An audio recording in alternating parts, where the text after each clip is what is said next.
ध्यान दिया है कि हमारे समाज में कुछ पारिवारिक संबंध धीरे धीरे अदृश्य हो रहे हैं। पहले हर बच्चे के माता पिता के अलावा चाचा, ताऊ, बुआ, मामा, मौसी जैसे ढेरों रिश्तेदार हुआ करते थे, लेकिन अब ये सभी मानो विलुप्त प्रजाति होते जा रहे हैं।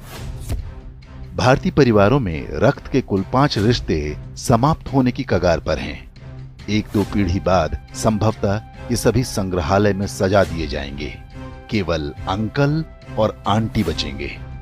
इसे इस तरह समझा जा सकता है, यदि किसी दंपत्ति के 2 पुत्र और 2 पुत्री हैं, तो उनके सभी 5 रिश्ते यानी ताऊ, चाचा, बुआ, मामा और मौसी होंगे। यदि 2 पुत्र हैं लेकिन पुत्री एक ही है, तो उनकी जो संतानें होंगी उनकी कोई मौसी नहीं होंगी। माँ के बाद बच्चों की कोई सबसे सगी महिला होती हैं तो वो मौसी ही होती हैं। यदि किसी के 1 पुत्र और 2 पुत्री हैं तो चाचा और ताऊ के रिश्ते नहीं होंगे।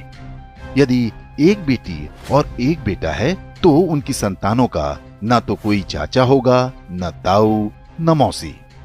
यदि 1 बेटा या 1 बेटी होती है तो वो पूरी तरह से अकेला होगा।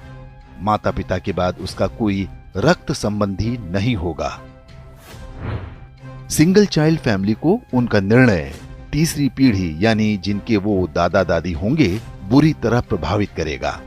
उनका पौत्र या प्रपौत्र इस संसार में अकेला होगा।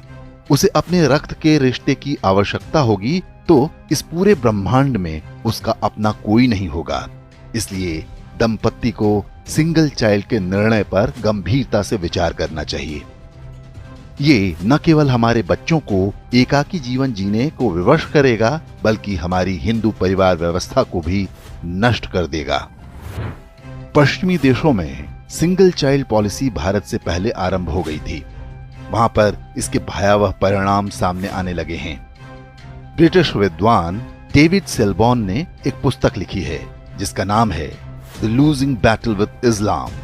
इसमें बताया गया है कि पश्चिमी समाज पर इस्लाम का अधिकार होता जा रहा है और इसका सबसे बड़ा कारण एक शक्तिशाली परिवार व्यवस्था का अभाव है।